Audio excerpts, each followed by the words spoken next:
नमस्कार दोस्तों, आज संडे है और आज हम कुंडली अध्ययन कर रहे हैं और ये जो इनकी कुंडली है, इन्होंने मुझे व्हाट्सअप करा था। ये काफ़ी ओल्ड सिटीज़न है। इन्होंने कहा था इनको कुंडली एनालिसिस फ्री करवाना है, तो फिर मैंने ले लिया क्योंकि काफ़ी एजेड है, 66 प्लस ही है ये। तो इनकी जो डेट ऑफ बर्थ है वो 7/9/1958 है, 58। इसके बाद 10 बज के 4 PM गुरदासपुर पंजाब इनका जो जन्म है। इन्होंने यही क्वेश्चन पूछे थे, जैसे हेल्थ, पैसा, शरीर, रोजगार और मोक्ष, और इनकी कुंडली के दोष और गुण, और इनकी जो डेथ है उसका समय। इसके साथ फाइनेंशियल इनको जो लॉस हुआ है वो कुछ हुआ है, मुझे नहीं पता, इन्होंने पूछा है पर। तो और इसके साथ ही जैसे अभी इनको बुध की महादशा चल रही है, तो बुध में गुरु और शनि का अंतर आदि चीजें उन्होंने पूछी है कि एक समस्या जाती है तो दूसरी आ जाती है, वैसा।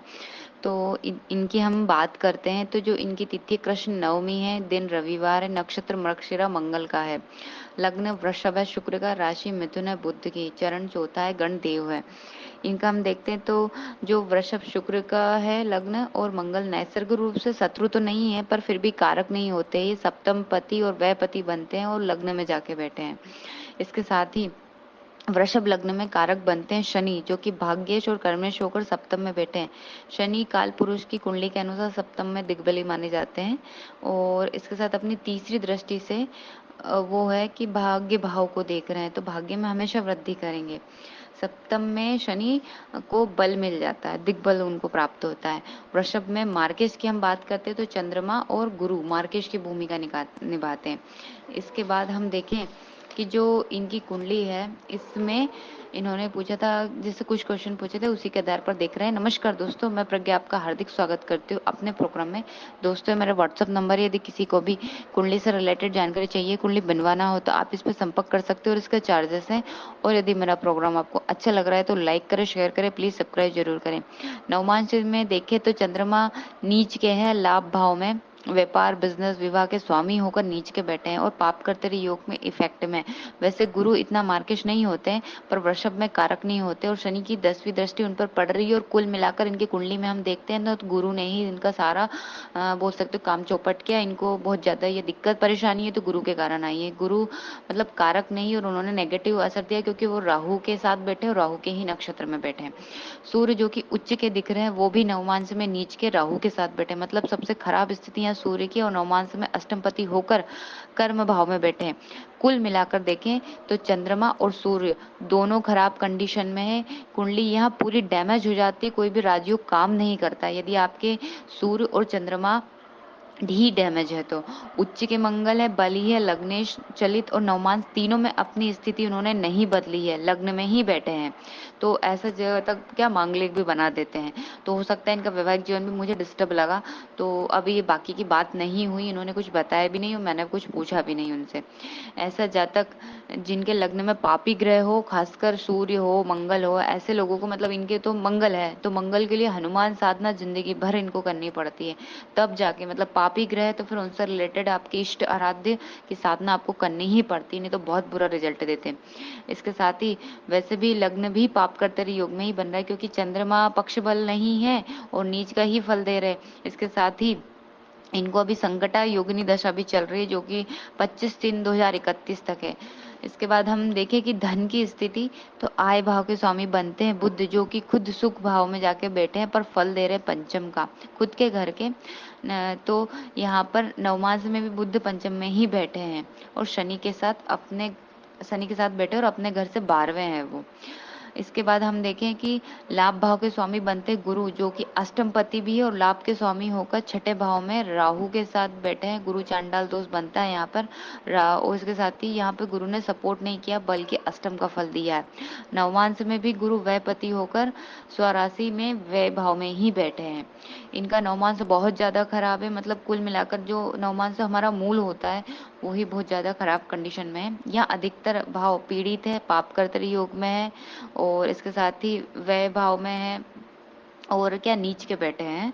तो यही है कि नवमांस इनका पीड़ित है। अभी इनको बुध की महादशा चल रही है कि द्वितीय और पंचम पति है।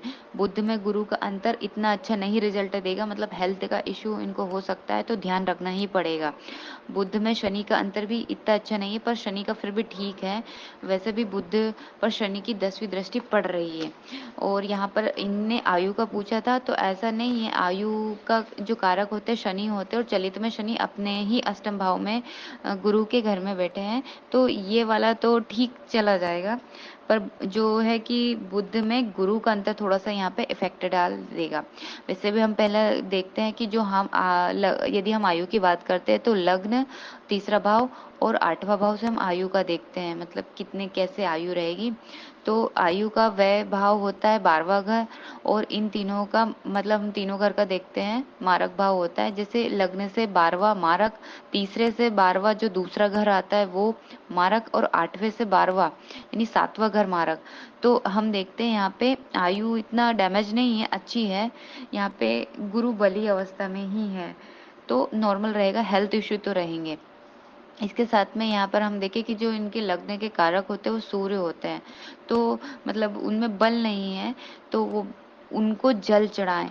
मतलब बहुत कंपलसरी है, आपको सूर्य चंद्रमा वैसे ही खराब है, तो हो सके तो सूर्य को जितना आप जल चढ़ा दें, उगते हुए लाल सूरज को, तो बहुत सही है। आदित्य हृदय का पाठ करें तो भी बहुत सही है, उससे आपको बल मिल जाएगा।